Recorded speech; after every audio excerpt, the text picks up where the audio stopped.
Palestra de Joel Goldsmith, Como Sair do Condicionamento da Mente, parte 2, tape 8815, tradução de Rosilda Rocha. Agora vai estar pronto para o segundo princípio da mensagem do caminho infinito.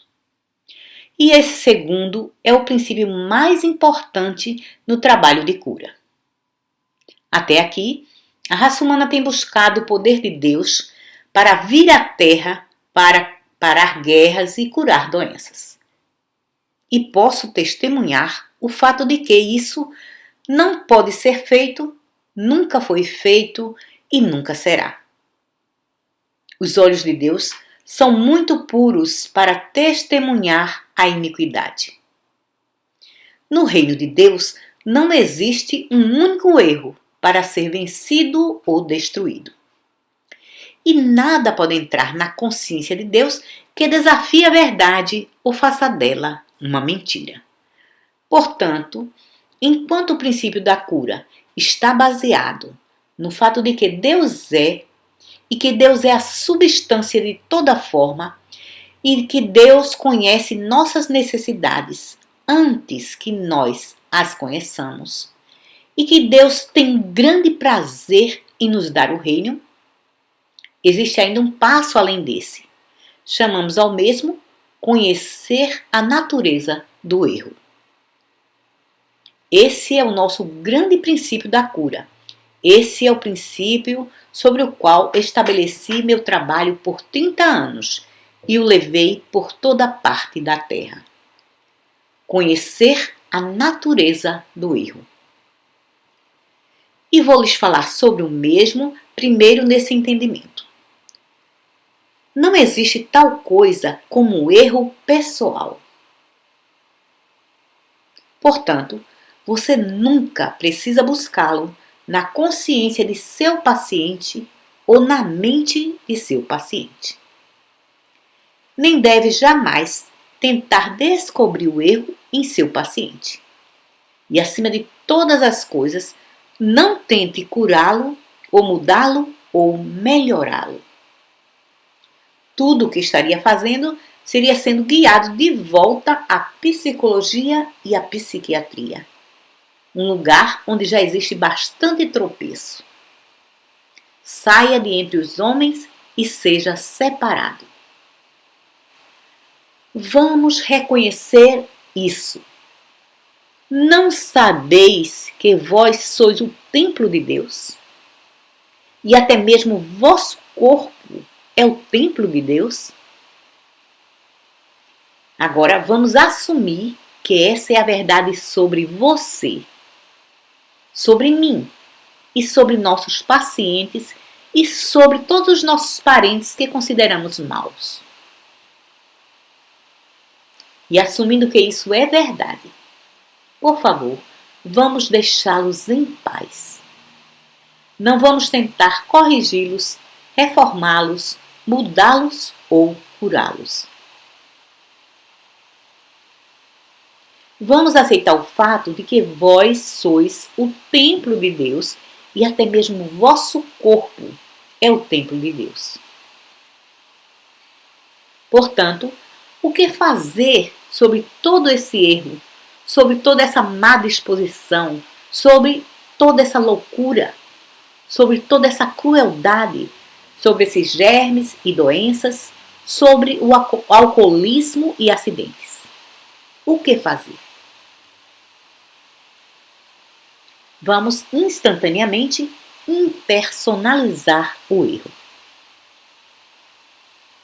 Não vamos atá-lo à pessoa que diz ser o nosso paciente. Vamos, pelo menos, conhecer a verdade de que essa reclamação, independentemente de seu nome ou natureza, é... E agora vamos lhe dar meia dúzia de nomes diferentes, mas vamos chamá-la de anticristo, porque na realidade significa contra o Cristo. Em outras palavras, é uma alegação afirmando que você não é o Cristo, de que você não é o templo de Deus. É uma aparência que está tentando nos fazer acreditar que você é algo menos do que o Cristo de Deus, o Filho de Deus, co-herdeiro com Cristo em Deus. Então podemos dizer que é o anticristo. Ou, se voltarmos, e tomaria muito tempo para lhes contar toda a história da mente, mas vou lhes dizer apenas isso, que todo o mal do mundo surge porque a mente do homem se tornou condicionada a dois poderes. Portanto, damos o nome de mente carnal ou mente mortal ou demônio a essa crença em dois poderes. E assim, quando percebemos um pecado, ou doença, ou falta no indivíduo, vamos imediatamente retirá-la do indivíduo e dizer: "Oh, eu sei quem você é, uma mentirosa para começar." A mente carnal, a mente mortal, uma crença em dois poderes, o anticristo, o falso testemunho da mente. Você pode chamar como quiser. Isso é o que é. Todo erro que afetou qualquer pessoa na história do mundo é simplesmente uma falsa acusação da mente. Apenas nunca acredite que esse falso acusador existe na forma de uma pessoa, porque não existe e nunca existiu. Toda falsa acusação mental é uma crença em dois poderes, e a crença universal em dois poderes é um falso testemunho mental. E assim, no exato momento em que testemunham pecado, doença, morte, falta ou limitação, em qualquer forma aqui fora, você diz: "Ah, falso testemunho da mente, a mente universal que acredita em dois poderes, o demônio impessoal, a fonte do mal, a fonte do nada, o braço de carne." Por quê? Porque esse demônio não é uma pessoa, não é pessoal e não tem uma pessoa em quem ou através de quem operar, porque não é coisa alguma, mas apenas o anticristo. A crença em dois poderes, uma alegação de um sentido de separação de Deus. Quando tiver impersonalizado essa crença em dois poderes, você cumpriu o segundo princípio do trabalho de cura do caminho infinito. E resta somente um passo. E esse é saber que isso não é nada. Uma vez que eu tenha removido aqui fora e não tenha restado nada, agora você pode chamá-lo de braço de carne. Você sabe de onde veio esse termo, o braço de carne? Do profeta hebreu, o profeta Ezequias. E seu povo veio a ele um dia e lhe disse: "O inimigo está vindo contra nós, e eles são uma multidão. Eles são em um número muito maior do que nós, e estão armados pesadamente." E Ezequias disse: "Não temam, eles têm apenas braços de carne. Nós temos o Senhor Deus Todo-Poderoso." E eles descansaram em sua palavra. E o inimigo começou a lutar entre eles mesmos e destruíram uns aos outros. Os hebreus tiveram uma vitória sem terem que ir à guerra. No exato momento em que você não personaliza, mas em lugar disso declara: "Isso é poder temporal ou nenhum poder, o braço de carne." No momento em que descansa nessa palavra, então todo mal é impessoal. E não tendo nenhuma lei de Deus para lhe dar suporte, é sem poder. Vamos falar sobre isso por um minuto. Você acredita que o mal tem uma lei de Deus para lhe dar suporte? Pode alguém fazê-lo acreditar que o mal tem uma lei de Deus para lhe dar suporte? Pelo amor de Deus, se tivesse, o mal seria imortal, seria eterno. Nem mesmo Deus poderia vencê-lo se tivesse uma lei de Deus para lhe dar suporte.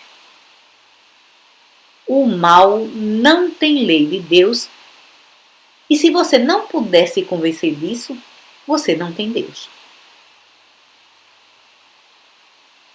Não volte à ortodoxia e acredite que Deus tem algum propósito para criar o mal. Não volte à crença de que Deus mata essa criança inocente para levá-la de volta para casa, para Ele. Não acredite nisso. Nem mesmo acredite que Deus levou um homem ou uma mulher de 100 anos de volta para casa, de volta para Ele, porque Deus não tem prazer em sua morte. Volte-se para Ele e viva.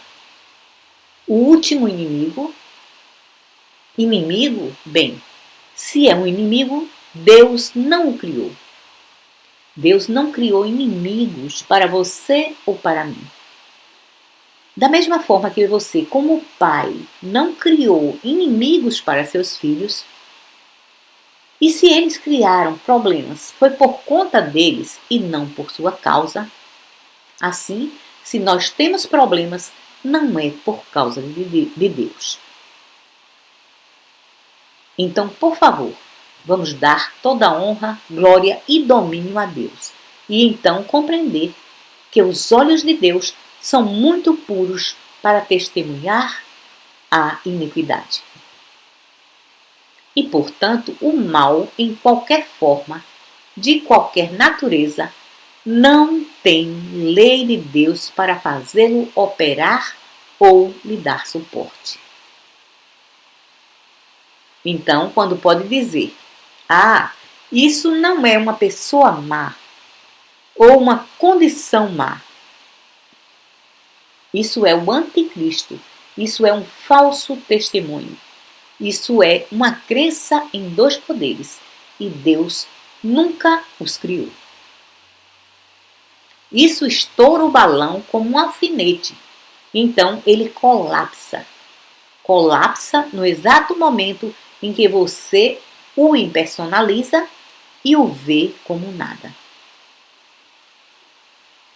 Então veja, temos nosso primeiro princípio, que é realmente conhecer a natureza de Deus como Deus é. Então, conhecer a natureza do erro como um falso testemunho, como uma ignorância impessoal, como um anticristo impessoal, como um demônio impessoal, ou a mente carnal, ou a mente mortal. E então temos o terceiro passo. Desde que não existe lei de Deus para manter ou sustentar o mal, o mesmo colapsa, desaparece, se transforma em nada. Esses são os três passos, os três princípios em toda a cura no caminho infinito. E o que eles fazem por você? Eles o trazem a um estado de consciência onde sua própria mente começa a chegar pelo menos em algum ponto mais próximo da mente de Jesus Cristo. A chegar pelo menos ao ponto onde você não mais teme germes, não mais teme hereditariedade, não mais teme o calendário, não mais fica imaginando quantos anos estão se passando. Não importa quantos anos estão se passando, cedo ou tarde, todos nós vamos partir desse plano de existência. Todavia, não vamos morrer, não vamos ser mortos, não vamos ser extintos. Tudo o que vai acontecer é que, à medida em que passamos da infância para a vida adulta, nossos corpos mudam. Quando passamos da vida adulta para a maturidade, novamente, nossos corpos mudam. E então ainda mudará novamente, mas eu e você permaneceremos para sempre. Você estava justamente ali quando nasceu. Não pode lembrar nesse momento, mas estava porque no minuto em que começou a chorar, era você quem estava chorando. Portanto, deve ter estado ali. E até mesmo antes de começar a chorar, você estava ali. Porque precisa haver um você para que haja choro, ou dor, ou qualquer anúncio de sua presença. E então vai descobrir que quando deixar esse plano particular da existência, vai estar ali, testemunhando a sua presença ali. Você estará ali e será aquele que está se movendo para um outro plano de consciência. E terá até mesmo o prazer de olhar para trás e dizer a Deus aquela forma que está se exaurindo. Agora, por favor, quando trabalhamos com esses 3 princípios, algo acontece à nossa consciência. Não no início, não. Leva semanas e meses. No início, estamos realmente falando da verdade apenas com os lábios. Estamos realmente declarando-a porque está nos escritos do Caminho Infinito e supostamente devemos fazer isso. Não chegamos ainda a um ponto de convicção sobre a verdade. Porém, à medida em que continuamos a trabalhar com esses 3 pontos, e aos poucos começamos a ver uma pequena demonstração aqui e uma outra ali, alguma coisa está desaparecendo aqui e ali, de repente estamos também dando testemunho do fato de que alguma coisa está mudando em nossa consciência. Não mais estamos com medo do tempo ou do clima. Não mais tememos essa comida ou aquela. Não estamos mais temendo o fato de que existe uma gripe ou influenza se espalhando. E depois chegamos a campos mais amplos que esses. Você vê, no início de nosso trabalho, estamos lidando apenas com seus problemas e os meus. E com os problemas de seus amigos e parentes e os meus. E seus pacientes e estudantes e os meus. Porém, depois você passa desse estágio, como estão fazendo alguns de nós no Caminho Infinito, e começa a trabalhar numa base mundial com atividades realmente muito grandes. Capital e trabalho, destruição acarretadas pelo tempo. Estamos agora trabalhando com muitos dos maiores problemas do mundo e provando que esses princípios trazem harmonia para a Terra exatamente como no céu. Em outras palavras, estamos provando que não precisamos morrer para ser anjos. Você se torna angelical na proporção em que descansa em confiança naquilo que conhece sobre Deus e naquilo que conhece, até mesmo sobre como descansar na realização de que, graças a Deus, não tenho que lutar contra o erro, não tenho que lutar contra o mal, não tenho que lutar contra falsos apetites, não tenho que lutar contra a teoria dos germes, não tenho que lutar contra epidemias. Por quê? Porque tudo isso são apenas braços de carne, nada. Não são coisa alguma, mas apenas um falso testemunho baseado na crença em dois poderes. E não existe lei de Deus para mantê-los ou sustentá-los.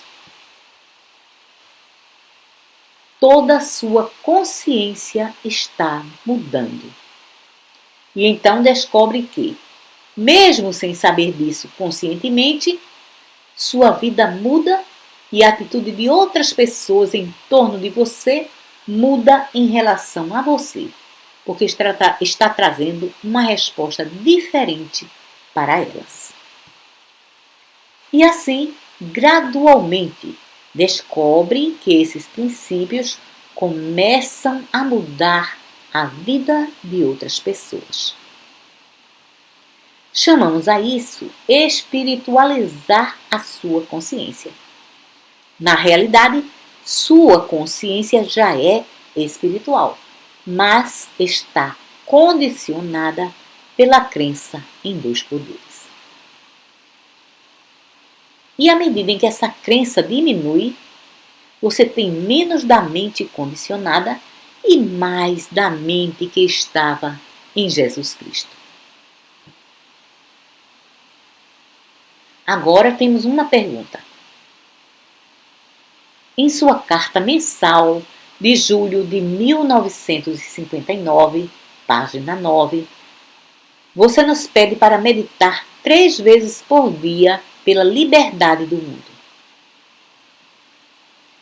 O primeiro período de meditação somente para o propósito de sentir a consciência da presença de Deus. O segundo, meditar da mesma forma acima e compreender que essa realização do Cristo está dissolvendo o sentido material na consciência humana. Terceiro, realização da consciência do Cristo. Reconhecer que a consciência do Cristo está dissolvendo o sentido material e abrindo a consciência para receber a verdade. Por que esses passos da meditação? Por que não 3 vezes a terceira meditação? Como seria maravilhoso se pudéssemos pular para o absoluto e sintetizar tudo o que tenho dito nessas 6 horas, simplesmente dizendo: Deus é tudo. Não existe o mal. Bem, você sabe, isso foi tudo o que disse nessas 6 horas. Todavia, eu o desafio a sair daqui e fazer isso funcionar. Estou certo de que Jesus Cristo chegou à consciência na qual ele pode dizer: o que te impede? Pega a tua cama e anda. Existiram apenas umas pouquíssimas ocasiões quando consegui fazer isso. E simplesmente pense que por 30 anos tenho cuidado de alguma coisa em torno de 50 a 300 casos por dia. E somente muito raramente pude chegar a esse estado de consciência onde pude dizer: abra seus olhos. Não. Nós estamos passando por períodos de tratamento para o desenvolvimento de um estado de consciência. E lhe digo que à medida em que progride, você tem menos trabalhos de tratamento e mais de simplesmente relaxar e sentir a presença de Deus e deixar que Ele realize o trabalho. Em toda a minha experiência, eu ainda não encontrei pessoa alguma, exceto aquelas que alcançaram isso pela graça de Deus, que possa fazer isso no início. Eu lhes disse, e a todos os nossos estudantes, que alcancei isso pela graça de Deus e fui capaz de curar sem saber por que ou como. Mas existe muito pouca satisfação nisso. Você vê, é como assistir a um show de mágica. Você vê o mágico fazendo todos esses truques maravilhosos, mas ainda não sabe como ele fez e você fica intrigado. E assim não pode ter total prazer nisso. Então, assim é. Não importa quanto trabalho de cura você possa fazer, vai lhe dar muito pouca satisfação a menos que tenha uma real compreensão e conhecimento sobre como acontece e por quê e qual é o princípio por trás dessa vida. E assim é que, quando começamos a meditar pelo mundo, bem, para começar, deixe-me lhe dizer isso. Nós começamos essa noite. Não haveria bem algum em coisa alguma que disse durante essa classe inteira se primeiro não tivesse alcançado a presença de Deus conscientemente e antes de falar, porque não seria coisa alguma, mas apenas palavras, sentenças e parágrafos. E você não obteria coisa alguma a mais do que se estivesse simplesmente lendo uma página de um livro. A única razão pela qual está obtendo mais dessa classe do que obteria lendo um livro é por causa da consciência da presença de Deus que foi trazida à sua experiência aqui. E é a mesma coisa sobre essas gravações. Vai descobrir que obtém quase tanto dessas gravações quanto de me ter aqui sentado junto a vocês, porque a consciência minha e sua, que está nessa sala, foi capturada nessa gravação. E quando ouve essa gravação, a mesma vai emocioná-lo novamente. Você estará de volta a essa classe novamente e ouvirá as palavras e terá o sentimento que teve aqui. Tudo isso será revivido, não por causa das palavras. As palavras não farão coisa alguma por você, mas porque existe uma consciência de Deus realizada nessa sala. E nós a estamos sentindo e respondendo a mesma de uma forma ou de outra. Isso não se consegue em registros, mas vai ficar nessa gravação. Você não pode consegui-la em registros.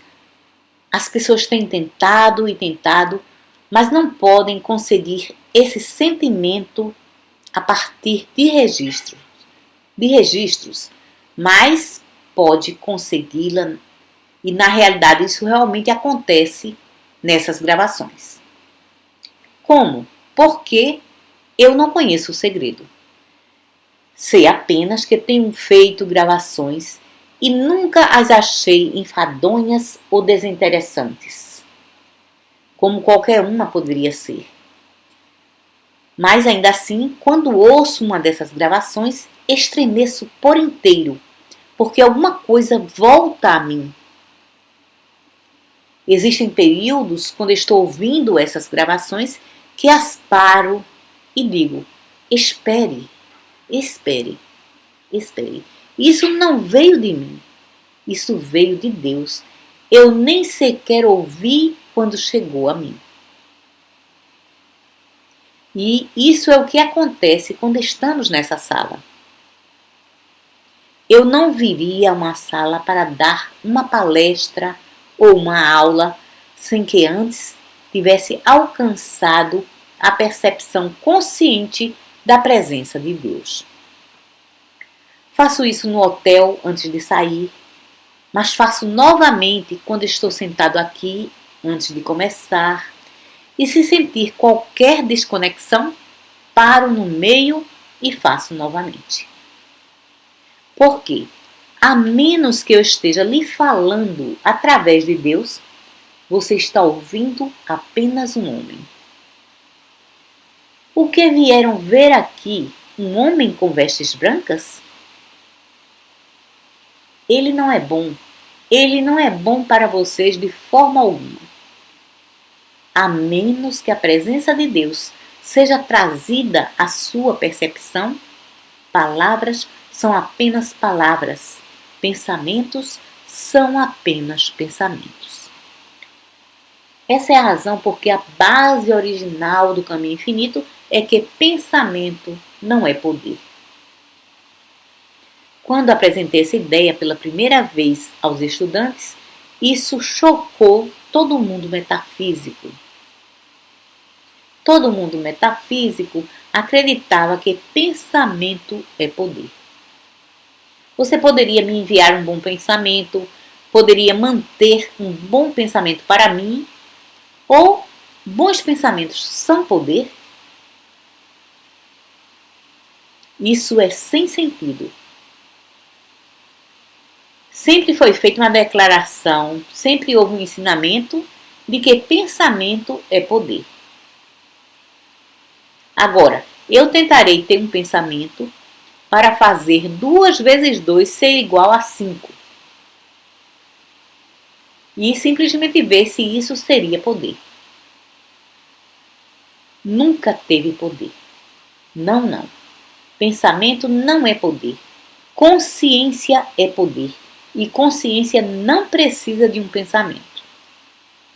Porém, você pode trazer consciência para essa sala por começar dessa forma, por se sentar tranquilamente e ficar esperando pela realização da presença de Deus. Eu posso precisar usar palavras e pensamentos. Deus está aqui.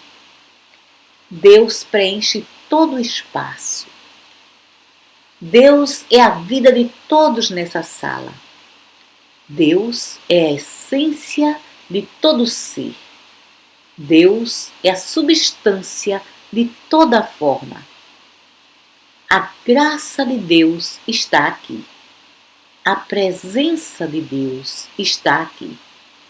A vida de Deus está aqui, preenchendo toda a forma.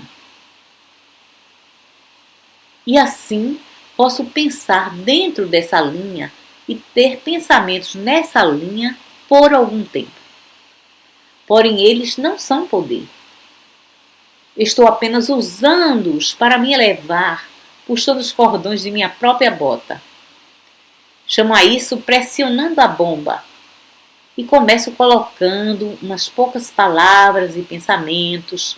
E então me sento e digo: fala, Senhor, teu servo ouve. E espero ali até sentir a presença de Deus. Agora, quando sinto a presença de Deus nessa sala, posso então realizar: obrigado, Pai, pela tua presença. Porque tua presença está dissolvendo essa crença em 2 poderes. Tua presença. Em tua presença não existe coisa alguma que desafie a verdade ou faça dela uma mentira. Portanto, a mente carnal não pode existir. Pensamentos maus não têm poder. Desejos maus não têm poder. Avareza, ambição não têm poder.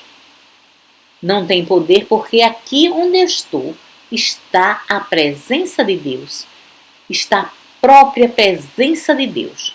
E essa presença de Deus está dissolvendo a mente carnal. A crença em 2 poderes em mim e em você. Em mim e em você. O que quer que ainda reste dessa crença universal em 2 poderes em mim, essa presença de Deus está dissolvendo. Sim, mas quando volto, daqui a umas 2 ou 3 horas, devo primeiro começar novamente. Primeiro preciso ter a presença de Deus conscientemente. Então, quando a tenho, agora posso seguir em frente. Agora, tua presença é realização. Tua presença está estabelecendo em mim o reino do Espírito, o reino do amor, o reino da verdade, o reino da harmonia divina. De forma que, em minha consciência, o céu está aqui na terra. Agora, essa crença em 2 poderes foi eliminada. Agora, a mente carnal foi apagada e em mim foi estabelecida a tua graça. Veja esses 3 passos, para mim, para você, para o mundo. Mas nunca faça coisa alguma antes que primeiro tenha realizado a presença de Deus. Assim, quando realizar Deus, realizar que essa própria presença está dissolvendo as ilusões dos sentidos, está dissolvendo o sentido material, está apagando os 2 poderes ou a crença em 2 poderes, então agora ela está estabelecendo o reino da divina graça em minha experiência, em sua experiência, na consciência humana. Porque a consciência humana a consciência humana não estando condicionada, é divina. Não existe tal coisa como consciência divina e consciência humana. A consciência humana é a consciência divina quando a consciência divina não está condicionada por essa crença em 2 poderes. Não é maravilhoso? Sim, realmente é. Muito obrigada.